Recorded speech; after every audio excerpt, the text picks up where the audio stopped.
শিশু রামিসার হত্যাকারীদের দ্রুত বিচারের দাবিতে রাজধানীর পল্লবীতে বিক্ষোভ করছে স্থানীয়রা। ঘটনাস্থলে আছেন স্পেশাল করেসপন্ডেন্ট হাসান জাবেদ, আমরা যুক্ত হচ্ছি তার সাথে। জাবেদ, বিক্ষোভকারীদের দাবির বিষয় আসলে তারা কি বলছেন এবং আইন প্রয়োগকারী সংস্থার পক্ষ থেকে সবশেষ কি জানানো হয়েছে? শুভন, আমি মিরপুর 10 নম্বর গোল চত্বরে আছি।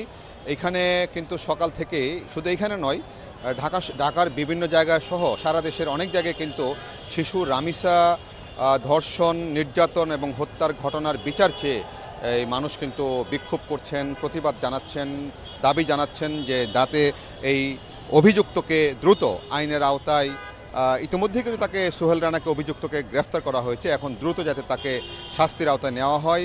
ইতিমধ্যেই কিন্তু আমরা দেখেছি গতকাল রাতে রামিসার পিতামাতার সাথে দেখা করেছেন প্রধানমন্ত্রী তারেক রহমান। তিনি কিন্তু তাদেরকে আশ্বস্ত করেছেন এবং তার যাওয়ার ফলে পরিবারটিও কিন্তু আশ্বস্ত হয়েছেন যে এখন বিচারটি দ্রুত হবে। সেই আশ্বস্ত হয়েছেন। এর আগে কিন্তু রামিসার বাবা বলেছিলেন যে তিনি বিচার চাচ্ছেন না, বিচার হয় না, কিন্তু আসলে বিচারহীনতার সংস্কৃতি এখন আর হবে না, সেটা কিন্তু প্রধানমন্ত্রী তারেক রহমান তাকে কথা দিয়ে এসেছেন এবং সেই মোতাবেক কিন্তু আইন মন্ত্রণালয় থেকে যাতে দ্রুত এই পুলিশকে বলা হয়েছে, ডিএমপি কমিশনারকে আইনমন্ত্রী বলেছেন যেন দ্রুত এই মামলা তদন্ত প্রতিবেদন দাখিল করা হয় এবং সেই তদন্ত প্রতিবেদন কিন্তু দ্রুত দাখিল করবে। পুলিশ কিন্তু কাজ করছেন এবং আমরা দেখতে পাচ্ছি এখানে এই ঘটনাকে কেন্দ্র করে অনেক পুলিশের উপস্থিতি আছে মিরপুর 10 নম্বর গোল চত্বরে।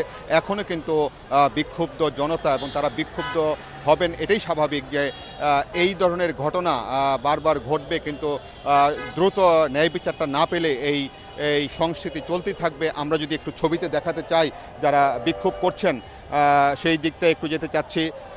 তারা বলছেন যে রামিসার এই হত্যা ধর্ষণের বিচার দ্রুত করতে হবে এবং প্রত্যেকটা শিশু যাতে নিরাপদে থাকতে পারে, নির্বিঘ্নে থাকতে পারে, পরিবার যেন উৎকণ্ঠায় না থাকেন সেই ব্যবস্থা নিতে হবে এবং রাষ্ট্রকে। এবং তারা বলছেন এই ঘটনার জন্য কিন্তু আসলে অনেকাংশে এই মাদকও কিন্তু একটা দায়ী।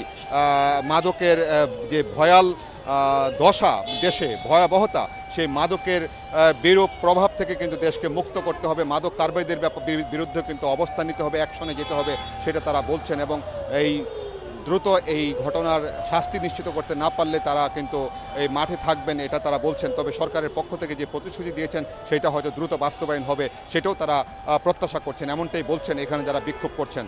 শোভন। দর্শক, আমরা মিরপুর থেকে জানছিলাম রামিসা হত্যার বিচার দাবিতে বিক্ষোভের খবরাখবর।